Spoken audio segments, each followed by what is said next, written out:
All right, old school NBA fans, self-researched NBA facts. Got another video for you. As always, thanks to anybody who watches my videos, subscribes to my channel. I really appreciate it. Something that I just wanted to bring up was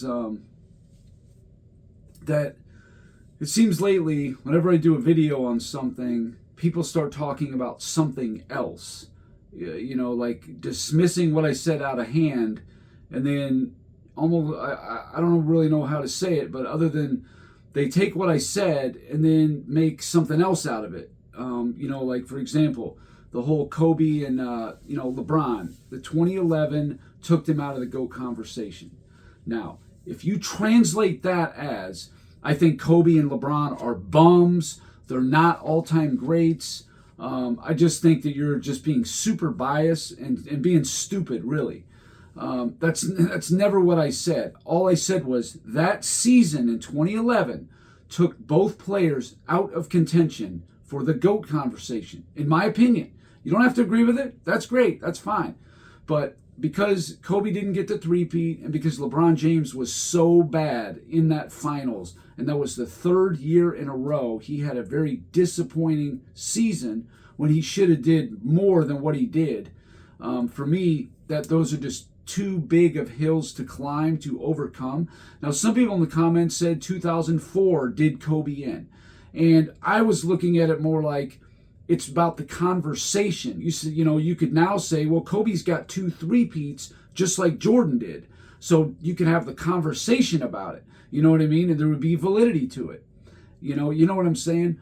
But because he didn't, it just, not only did he fall short in that regard, but there was just, now there's everything else too. And for me, the conversation was over in 2011 for both those two players. But I just don't understand why people get so nuts about this stuff and take it farther. Put some respect on Kobe's name. I'm not disrespecting him. All I said was he's not in the GOAT conversations. Neither is Larry Bird. You know what I mean? Neither is Wilt Chamberlain. Neither is Steph Curry or Jerry West. All great, all-time great players. But they're just not the GOAT. You know what I mean?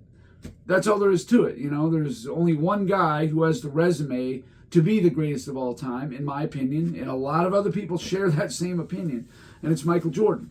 So anyway, I just think this, either they're number 2 or number 3, or you're disrespecting them, is just being stupid. But anyway, all right, this video here is about, there's 2 players, and this is right into for me, the heart of the GOAT thing too. I got the top 14 players here. I didn't do Curry because he's still an active player. I think I actually did LeBron, but I shouldn't even put him on there. But I'll include him in there anyway. And this is about players who were winning, but were also letting other people win too. So the point of the video is, a big reason why I have Michael Jordan and Bill Russell number 1 and 2 is because they had to retire in order to let other people win. To me, that is, that's just huge. That's like the number 1 thing, that and winning the amount of opportunities you had to win. I mean, you can't really get past those 2 things. Those are huge. That's why we play the games, And I hear people talking about, oh, well, Kobe was a better offensive player than Bill Russell. Well, as far as what? Like free throw shooting? Sure. They didn't have the 3-point line back then. But to say that he was a better all-around offensive player, you're just talking about shooting and scoring.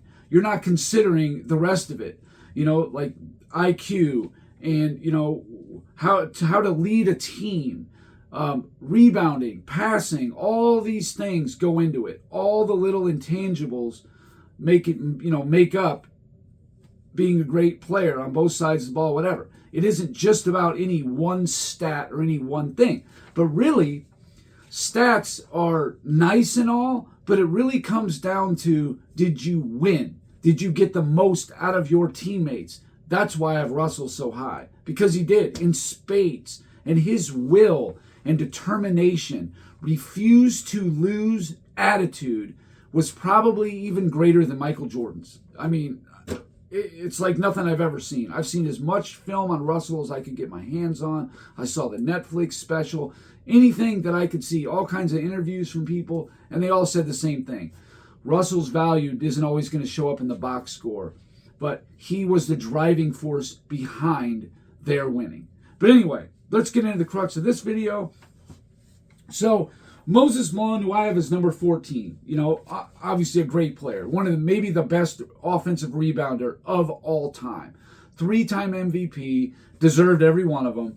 What he did in 1981 was just epic, taking a 6 seed to the finals and even taking, beating the Lakers and then almost beating, not almost, but they took Boston to 6 games in 81. Impressive for a team that was under 500. They were 40-42. But anyway, Moses only won 1 championship, though. Now, granted, he never had really the players around him and a great team to compete until he got to Philly. So for me, Moses Malone, he won in 83. That he took a bad upset in 84 to New Jersey. Lost in 1985 to Boston. Boston's like a 62, 63 win team in 85. They were pretty good though, like a 58 win team. Moses was injured for the 1986 playoffs, so that pretty much shut his window. He went to Washington, Atlanta, Milwaukee. It wasn't the same after that. He never really got on a team that could, really start something, could generate some kind of a, winning culture or whatever. So for me, Moses Malone only had a 5-year window where he could even do any winning. And that was from 81 to 85, and he only won 1 championship, okay? I mean, look, I don't really hold it super against him, but you have to hold it against him somewhat. In 81, they had a losing record. He gets to the finals. So obviously, if you're in the finals, you had a chance. In 82, he was still on Houston. And, they're like, a 45, 47 win team. It's just, you're not going to get it done. You're just not going to get it done with that. When you have the Lakers and Boston and Philly, before he was on Philly, in the NBA, those are the teams that are going to win it every year. If you're not one of those 3 teams from 1980 to 1988, you weren't winning anything. Didn't matter what kind of... Houston went on an incredible run in 81. Lakers are knocked out of the way. And coming out of the West, you only had to worry about either Philly or Boston. You didn't have to run through both of them. And, they took Boston to 6. That's great. But you didn't beat Boston. It was just no way to do it. You didn't have the roster. You didn't have a team good enough to beat those 3 teams. That was the most top-heavy era. Probably the 60s and the 80s were the most top-heavy era there was, in the history of the NBA. So, as far as the top 2 or 3 teams or whatever, it was always one of those 3 teams. Always right at the top in the finals, year after year. Every other decade or era had different teams going to the finals all the time. So, I guess in the 2010s you had Cleveland and Golden State and, that little 4-year stretch or whatever, but that was about it. Anyway, so for me, Moses had about a 5-year window and he only won 1. So there was plenty of teams winning on his watch, period.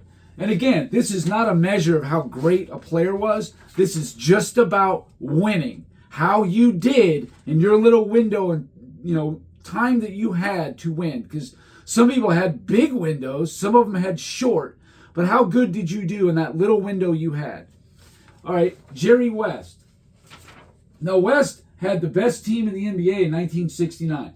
He had Elgin Baylor for his whole career, basically, up until 1970. And they just acquired Wilt Chamberlain. They had the best team in the NBA, bar none. But they got upset. And in 1970, they got beat. 71, they got beat. 72, they won it. Had a historic season. Jerry West finally got his championship. They got upset in 73 by the Knicks. And I understand Happy Hairston was injured and all that. could have been, could have played a part in it. But, where do you draw the line on injuries? People bring up, well, he was injured. He was hobbled. Okay, well, everybody had something like that. Every team, basically. So anyway, Jerry West, legitimate window to win championships. And I know he was in the finals in the 60s, and you could maybe even extend it. I'm kind of being generous on West here. West was injured his last season in 74, but he had about a 5-year window of where his team was really good, and he only won one championship. So again, Jerry West was not stopping anybody from winning championships. Dr. J, interesting, when he was in the ABA, he won 2 championships, and he won 1 in the NBA. 74 and 76 in the ABA, 83 in the NBA. His ABA window was basically 74 through 76, and then the first year in 77, he's in the finals against Portland with a 2-0 lead, but got beat. And then when he was on Philly from 1980 to about 85, because I figure Moses got injured, they really didn't have a shot in 86. So his window was in the ABA and NBA from 74 to 77. He won 2 championships in that window. And then from 80 to 85, which is a 6-year period, so it's a 10-year window total, he won 3 championships. So obviously, there's a bunch of people winning, in your window when you had a legitimate shot at winning. Okay, LeBron James won 4 championships in 2012, 13, 16, and 20. Now, his window really was from 07 through 2020. That's a big window. That's a 14-year window. Well, he only won 4 in that 14-year window. So there's 10 other champions in your window. That's a lot. So LeBron, as far as, for the totality, he wasn't stopping anybody from winning. In fact, San Antonio won 2. Golden State won 3 in that window. I mean, teams are winning. They were winning in the East. They're winning in the West. 08, Boston won 1. It's 19, Toronto won 1. So anyway, the point is, LeBron was not stopping it. These teams from winning championships. A lot of them, they just racked them up on him. All right, Shaq, he won from 2000 to 2002, a three-peat, and then in 06. But his team in 95 was in the finals. 96 was a 60-win team. 97, I think they were a 56-win team, something like that, good. And then 98, they were like a 61-win team. I mean, his window was about 12 years, because then he goes to Miami, and those first 2 years in Miami, they're excellent. I mean, they're great. The first year, I think they win 59 games, and then the next year, they're in the finals, and they do win it. But again, so Shaq had a 12-year window and won 4 of them, but there was a lot of years there where teams, won championships. I mean, hell, the Bulls got a three-peat in there. San Antonio won in 90. They won 3 championships as well. So everybody was eating on Shaq's watch. Now, he was eating too, but he wasn't stopping anybody, and his team was good. I mean, 95 Orlando, they were the favorite to win the championship. 96, a 60-win team who had just eliminated the Bulls the year before. And they were even better in 96 than they were in 95 when they went to the finals. So, it wasn't outside the realm that Orlando could have won the series. Obviously that didn't happen. But I'm just saying, they could have, maybe. But point is, a lot of people ate on Shaq's watch. He didn't stop the whole league from winning. Tim Duncan won 5 championships, 99, 03, 05, 07, and 14. His window was huge from 99 to 2016. Now, granted, he was hurt in 2000, so you could take that one out of there. But that's 17-year window. He won 5 championships and left 12 on the table. And again, that's a Lakers three-peat. Miami won 2. Detroit got 1. Boston got 1. Golden State got 1. I think, Cleveland even got 1 his last year. Hell, in 2016, they're a 67-win team. So Duncan had a big window. The Lakers also won in 09 and 2010. So big window there. Duncan had a lot of chances, but he wasn't keeping everybody from winning. Plenty of other teams won too. Hakeem Olajuwon, now he only had a little window. You could say 86 because he was in the finals, fine, you know. I didn't think that he had a legitimate shot of winning that because Boston was just such a great historic team. Nobody could win in Boston. I mean, they won I think 41 games in a row at home. That's basically means you're unbeatable. You cannot beat them in Boston. And nobody did. Not for the last 40 plus games. But Olajuwon's window was about from 94 to 97. It opened up a little bit. He won 2 of them. In 96, though, he got beat. And then in 97, they get Barkley, and they had a legitimate shot at it. But Utah beat them. Plain and simple. John Stockton hits the 3 in Game 6 that, sent Utah to the finals. Plain and simple. So Olajuwon didn't have a very big window, and he did win half the time. But again, people won in his little window. All right, Wilt Chamberlain. He won in 68 and 72. Now, Wilt Chamberlain had basically the best team in the NBA from 66 to 73. You could maybe make an exception for the 1970 Knicks. They were a little better. 71 Bucks, maybe a little better. But that's it. Every other year, they were better. They were better than Boston, even with Russell during this window of time. I give Wilt a total pass for the first 6 years of his career. Even though he had almost as good a team, he actually had as good, if not better, team from 66 to 69, those 4 years, and he won 1 out of that. And that was a historic 68-win team. And then again in 72. But in this 8-year window, he only won 2. So again, people are eating and winning on his watch, no problem. Larry Bird. Larry Bird won 3 championships, 81, 84, 86. His window was basically from 1980 to 88. He had the back injury, and that ended it right there. They were not going to beat the Pistons or the Lakers, or both, after the back injury. It just wasn't going to happen. Now, 88, Bird had a great year. His best individual offensive year of his career. But in that 9-year career, they won 3. And again, it was impossible to prevent the other teams from winning. The Lakers and the 76ers, it just wasn't going to happen. They were just too good, too strong. You would have had to win. You would have had to did like Boston in the 60s and just win every year. And that just was not realistic. These teams were as good, basically as good as Boston. Philly in the early part of the 80s, and then the Lakers in the later half of the 80s were as good, if not better, than Boston. That's just how it was. Philly beat Boston in 1980 and in 1982, and they would have beat them in 83, but Boston got swept by Milwaukee. That's the thing. Milwaukee was a really good team in the 80s. I mean, they won 60 games, 59, 57. I mean, they were winning games. But they were typically the 3 seed. But even if you're the 2 seed, you're going to have to play Philly or Boston. And then if you win, you're going to play Philly or Boston again. And then if somehow you beat both those teams, you got the Lakers waiting on you in the finals. Good luck with all that. That's why nobody else could win in, basically for the whole decade until the Detroit at the very end.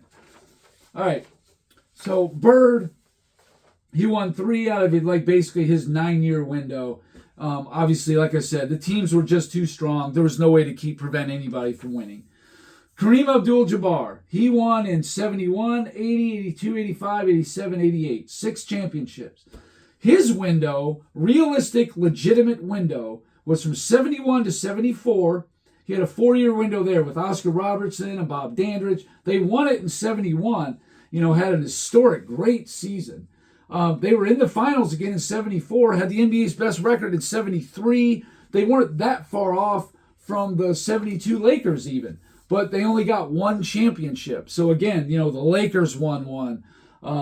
Boston won 1. The Knicks won 1. The Knicks actually won in 1970 also, but I didn't include that.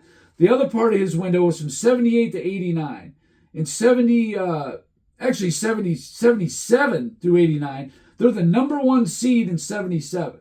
And Kareem is the best player in the NBA. And he's got Hall of Famers. Before Magic came along, they got Norm Nixon. He's not a Hall of Famer, but a very high-level player. They got Norm Nixon. They got Lou Hudson. They got Adrian Dantley. They got Jamal Wilkes. They had a very good team. But Kareem could never lead them, to the promised land. Couldn't even get them to the finals. But then Magic comes along, and that all changed. From 1980 through 89, that 10-year period, they won 5 out of 10. Now, granted, that's incredible. That's awesome. But in that 12-year window, Kareem won 5, and 7 other teams won on his watch. And then in the 4-year window in the early 70s, he won 1. 3 other teams won on his watch. So again, people were eating and winning on Kareem's watch, period. Kobe Bryant, he won from 2000 to 2002, 09 and 10. 5 championships. Excellent. His realistic window was from 98 to 04, and then 08 through 2012. So 98, they won 61 games. I mean, come on. 99, Kobe is now All-NBA. Shaq is first or second team All-NBA. But, I mean, he's top 5 for MVP. You got Glenn Rice, and you even got Dennis Rodman on your team, the guy to make it a super team, right? That's always the narrative and stuff. But somehow I've never heard the 99 Lakers called a super team. Why is that? The 98 Bulls are called one because of Rodman, but not the 99 Lakers. Why is that? The 98 Bulls had Jordan, they had Pippen, and then Rodman made it a super team. The 99 Lakers had Shaq, Kobe, both were all NBA players. Glenn Rice was coming off of all NBA the previous 2 seasons, 97 and 98. And then you sign Rodman. So how is that not a super team also? But I've never heard the 99 Lakers called that. But anyway, obviously from 2000 through 04, they won the championship in 2000, 01, and 02. 03, they got beat. 04, they get to the finals, they get beat. Shaq leaves. So Kobe is stuck with journeyman in 05, 6, and 7. No doubt about it. Doesn't get out of the first round. Much like Jordan from 85 through 88, or 87 at least, 85 through 87. A bunch of journeymen. What are you supposed to do when you're in a strong conference and you got a bunch of journeymen and these other guys are loaded with good players? Exactly. But in 08, things kind of changed. They were kind of coming together a little bit. Pau Gasol was a big signing. Now, a lot of Kobe fans think that Pau Gasol was no big deal. No, it's Pau Gasol. What's the big deal? He's only a one-time All-Star before he joined Kobe. Well, he was getting 20 points a game before he ever played with Kobe. And Pau Gasol may not be a top 75 player, but guess what? He was a first ballot Hall of Famer. And all it took was the voters to decide that, you know what? Gasol won 2 championships. He was getting all NBAs after he was playing with Kobe when he was on like the Bulls and the Spurs and all that. Maybe I'll vote for him ahead of like a Damian Lillard or a Pete Maravich or, Bill Walton, because he just didn't, really play enough for me to fulfill a whole career to warrant that spot, or even like a Reggie Miller, something like that. You know what I'm saying? Like, that's all it took was the voters to decide that, and then he's a top 75 player. And that just puts him up into the, another level because the voters decided he was ahead. I mean, so if Dwight Howard would have been a top 75 player, he's actually better now, right? Just because the voters decided it? It's the stupidest thing. I mean, most of the top 75 players are correct. But let me tell you something. Bill Sharman, Bill Russell's teammate, he's a top 75 player, right? He wasn't a first ballot Hall of Famer. That guy retired in 1961. He didn't end up in the Hall of Fame until the 80s. But he's a top 75, right? So he's got to be above Pau Gasol.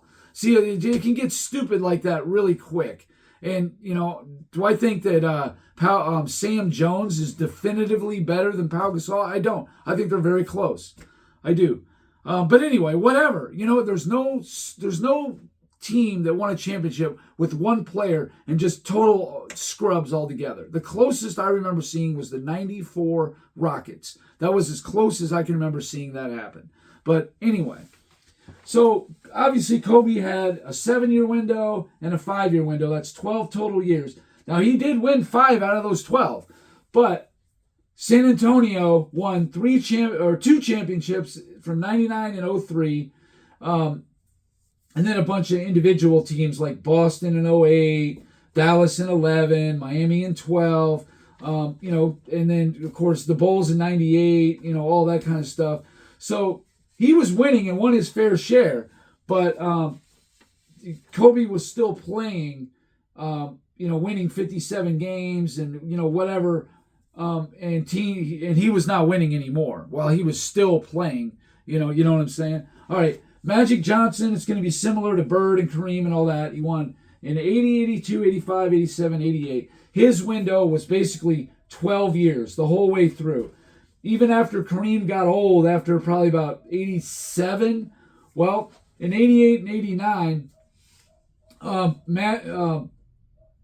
Kareem was pretty much finished. I mean, he was still playing and all that, but he was no longer the player he once was. But Magic led the Lakers in 1990 to the best record in the NBA. They got upset, but he still had an opportunity being the number one overall seed in the NBA in 1990. And then in 91, he's in the finals. Obviously, you have a chance. So Magic had a 12-year window and won 5. Again, much just like Kobe. Kobe had a 12-year window and won 5. Magic had a 12-year window and won 5. So to me, that's even. Now we're going to get down to it. Now, Bill Russell won in 1957, and then 59 through 66, and then 68 and 69. His 13 seasons, he won 11 championships. And in 1958, Bill Russell was injured. Hold on one second. All right. So, Bill Russell played 13 seasons, won 11 championships. One of the years he didn't win it was 1958, when he missed 2 whole games in the finals, parts of 2 others, and the 2 whole games and the parts of the other 2 that he did play in, he was hobbled. He was injured. But still, even with that being said, okay, the Hawks got a one-off on him. In 67, it took the 5th best team record-wise, winning percentage-wise, the Philadelphia 76ers of 1967, to finally take down Boston straight up. No Russell missing games, injured, none of that, just flat out beat them. They had the better team, and they did beat them. But 1966, 68, 69, actually 66 through 69, those 4 years, Philly was at least as good, if not better. Or at least Wilt Chamberlain's team. It became the Lakers in 69. But it took Bill Russell to retire in 69. Now remember, in 69, this wasn't the Celtics of the mid-60s with, they have just a plethora of guys. Casey Jones and Tommy Heinsohn and Bob Cousy, Bill Sharman, Frank Ramsey. They didn't have all that anymore. What they had was, they had a prime John Havlicek. They had a last season Sam Jones, who his numbers were dipping. This is a guy that was averaging around 20, 21, 22 points a game just a couple seasons before. He's now at 16 points. He's definitely on his way down. And they had Bailey Howell, who definitely played a key role in winning those championships. That's it for Hall of Famers. That's what they had. They had Sam Jones, was a top 75 player, but he was past his prime in his last season. Same with Bill Russell. And John Havlicek was in his prime, no doubt about it. But as soon as Russell retired, they brought in another center, basically the same offensive production. Everybody's always hung up on the numbers, right? Same offensive production as Bill Russell was giving you. They lose Sam Jones, but they bring in their next Hall of Fame shooting guard, JoJo White, who's about the same, really. And they go from a 48 and 34 team, winning the championship, beating 8 top 75 players, the most ever, beating 3 teams with better records than them in a row. That's why I say Boston's 69 run is the second best. It's not the 2011 Mavericks. I don't think so. But anyway, they became, in 1970, 34 and 48. That was the record. And then the next year in 71, they got Dave Cowens, a top 75 player, league MVP, all that stuff. And still, they did not, even get to the finals. They didn't do anything like that till 74. It took many years after. And they still had Don Nelson and Tom Sanders and Larry Siegfried. They had all those guys still. Don Chaney. They had all those guys. And they still had Bailey Howe. Like I said, the only difference was you swap out Bill Russell for who's giving you 9.9 points a game, and you replace him with Hank Finkel giving you 9.7 points per game. And then at the 2 guard, you have Sam Jones, who's in his last season. He retired. He was not the same player. And he retired, and you get JoJo White, another Hall of Famer, and he's 23 years old. He's NBA ready to go. Okay, and the next season in 71, JoJo White is an all-star. So that's how quick it happened. But that's the value of a Bill Russell, okay? It may not show up in the stat sheets, whatever, but, and also Bill Russell was the coach too. He had the basketball IQ second to none, and just everything that goes with him. I'm going to get more into Russell in another video coming up, so I don't want to talk about it too much. But the fact is, nobody was winning while Russell was still in the league. It took him to retire for other people to win, period. The only other player who had a similar impact was Michael Jordan. Now, Michael Jordan hadn't reached the finals yet. In 1990, they had a legitimate shot at it, but his team really crapped the bed. They shoot 11 for 57 in Game 7. That's the worst since the merger. I didn't explore past that, but since the merger, in a closeout game for us, the star players supporting cast, they shot under 20%. That's the only time in NBA history that happened. So he had the worst offensive supporting cast since the merger in a do-or-die game. And besides that game, they win the three-peat in 91, 2, and 3. Win the three-peat in 96 through 98. Now, my window for Jordan is 91 through 93 and then 96 through 98. Won every one of them. Now, 95, you could argue that they had a window there. But we don't know how good the Bulls were because Jordan wasn't there all year. I never, ever let anybody get away with the excuse that, oh, Jordan was rusty. I heard Skip Bayless say he didn't have his basketball legs. He was balling at times. He was scoring good points. He had a good series against Charlotte and Orlando. Jordan wasn't one of the lot. Now, Game 1 may have been all on Jordan. He made 2 very bad plays, uncharacteristic of Jordan. That may have been on Jordan. But we really don't know how good of a team they were, to be honest with you. I don't know if there was a window there or not in 95. If you want to say that it was, and it's a 7-year window there, fine. Jordan won 6 out of 7 legitimate shots at it. It took him to retire the first time in 93 for somebody else to win. Then it took somebody else in 99 to win, and Jordan to retire for the Spurs to win. So that's what I'm saying. Now, do we have definitive proof that the Celtics wouldn't have won in 1970? No. Do we have definitive proof that the Bulls would have won in 1999? No. But these guys both had a stranglehold on the NBA. Obviously, Russell's was a little longer, but a stranglehold. And only when these guys retired did somebody else have a legitimate shot at winning a championship, unlike anybody in the sport's history. Now, I thought about bringing George Mikan into it because he did went through a stretch of 5 out of 6. Rochester won 1 year, upset them, whatever. But Mikan did retire in 1955, but he came back in 56. That was the mistake he made.